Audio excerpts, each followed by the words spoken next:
So mga tol, sumagot na sa wakas si Kit Thurman sa paghahamon sa kanya ni Team Zoo matapos manalo ni Team Zoo sa laban niya kahapon, kung saan dinimolis po niya ang kalabang si Joey Spencer sa round 5. Pagkatapos po kasi ng laban mga tol, agad hinamon ni Team Zoo itong si Kit Thurman at pinapapirma na ito ng kontrata. At kaninang umaga nga lang mga tol, sumagot na po si Kit Thurman sa paghahamon sa kanya ni Team Zoo. Wika ni Thurman, ipadala na daw sa kanya yung kontrata at agad daw niyang pipirmahan. Pupunta daw siya ng Australia at bibigyan daw na magandang laban si Team Zoo. But I'm still hungry. Send the contract.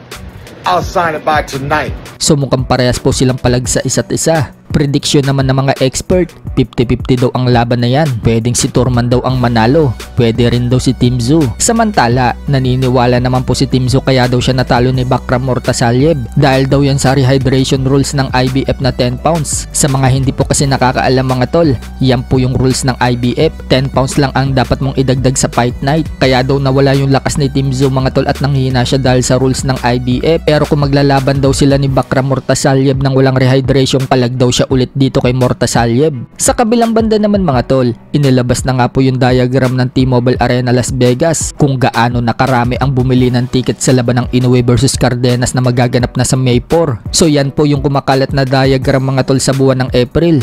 Makikita dyan mga tol na marami pang bakanting upuan. Yan po yung sinasabing nilalangaw daw ang laban ng Inoue versus Cardenas sa Las Vegas. Pero taliwas naman po yan sa pahayag ng handler ni Inoue na si Hideyoki Iwashi. Sinabi po kasi ni Iwashi mga tol na maganda daw ang bentahan ng ticket. So kayo na lang po ang humusga mga tol kung sino ang nagsasabi ng totoo. Malalaman naman po yan mga tol sa mismong laban kung mapupuno nga ba yung T-Mobile Arena na may 20,000 seats. Sa ibang balita naman mga tol, pinagtripan po si Gio Santissima ng mga kasamahan niya sa boxing at manager niya sa Japan dahil daw natalo si Gio Santissima sa Jack Kenpoy.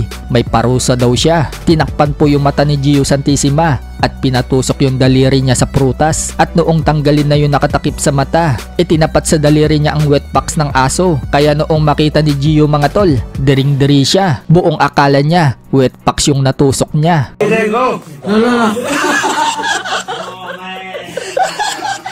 Open.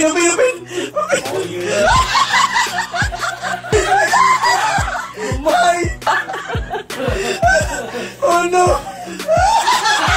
Samantala, nakikiuso naman po yung mga boksingero natin sa trending ng sayaw ni Elias. Sumayaw po kasi si Jerusalem at Santissima at Esnet Domingo. Ginaya si Elias. Maging nga pong si Albert Pagara mga tol at mga kasamahan niyang Pinoy boxer sa Thailand. Nakiuso din sila mga tol. Humataw din ang sayaw ni Elias. Sa ibang banda naman mga tol, former 3 Division World Champion General Casimero muntik nang makatuklaw. Sa video po kasi na isinare ni Casimero, nagpapatuklaw sa kanya yung ebab. Nahiya pa si Idol mga tol na tuklawin. Halos ikiskis din po ng Diyosa ang kanyang naglulusugang Cocomelon. Napapaliyad si Cuadro Alas. Siguro kung nandiyan si Vince Paras, ginamitan na yan ng yakapsul technique.